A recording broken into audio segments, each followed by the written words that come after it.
So hello everyone, जैसा कि हमने पिछले वीडियो में पढ़ा था anatomy of normal root of Cycas, तो और कोरोलाइड रूट ऑफ साइकस जो है हमने कंप्लीट कर लिया है। अब हम पढ़ेंगे secondary growth in root of Cycas. तो मैं आपको बता दूं, जो सेकेंडरी ग्रोथ है उसका काम होता है चौड़ाई बढ़ाना, ठीक है। मतलब सेकेंडरी ग्रोथ जो है विड्थ को इंक्रीज करती है और जो प्राइमरी ग्रोथ है वो लेंथ को इंक्रीज करती है, ठीक है। तो हम पढ़ने जा रहे हैं secondary growth in root of Cycas. तो मैं बता दूं, सेकेंडरी ग्रोथ सिर्फ नॉर्मल रूट में होती है, कोरोलाइड रूट में नहीं होती है। क्यों नहीं होती है? क्योंकि जो कोरोलाइड रूट है उसमें कैम्बियम प्रेजेंट नहीं होता और नॉर्मल रूट में कैम्बियम प्रेजेंट होता है, इसीलिए उसमें सेकेंडरी ग्रोथ होती है। और जैसा कि हमें पता है जहाँ पर कैम्बियम होता है वहाँ पर सेकेंडरी ग्रोथ होती है। तो हम स्टार्ट करते हैं secondary growth in root of Cycas.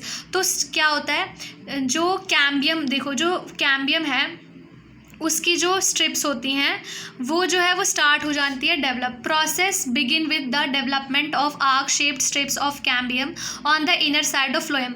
तो हमें पता है जो फ्लोएम के नीचे जो होता है ना वो कैम्बियम की स्ट्रिप्स होती है, तो वो डेवलप होना स्टार्ट हो जाती है। और साथ ही साथ जो पेरिसाइकल की सेल्स है वो भी मेरिस्टेमेटिक बन जाती है, ठीक है, मेरिस्टेमेटिक होना शुरू हो जाती है।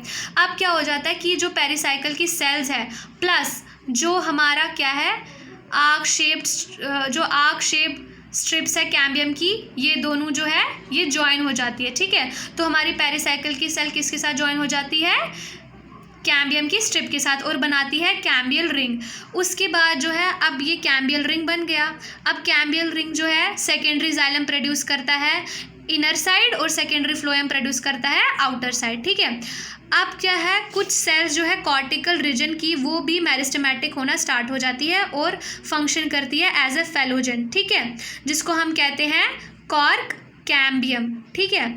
और फेलोजन क्या प्रोड्यूस करता है? दो चीज़ें, एक प्रोड्यूस करता है कॉर्क सेल जिसको हम कहते हैं फैलम, टू बाहर की साइड बनाता है, और दूसरा बनाता है फेलोजन सेकेंडरी कॉर्टेक्स जिसको हम कहते हैं फैलोडम टुवर्ड्स द इनर साइड। तो ये तीन टर्म है आपको याद रखनी है, फेलोजन, फैलम और फैलोडम, ठीक है। तो आप इसको ऐसे भी याद रख सकते हो अगर आपको केमिस्ट्री में पता है हैलोजन ग्रुप होता है, तो हैलोजन मतलब हैलोजन से याद रखना आपको है फैलोजन, और हैलोजन फैला मतलब फैलम, किस में फैला? ड्रम में। ड्रम मतलब डर्मिस। मतलब मैं आपको ना एक थोड़ा आइडिया दे रही हूँ कि जैसे हैलोजन का फैलोजन, फैला मतलब फैलम, ड्रम में मतलब फैलोडर्म याद रहेगा।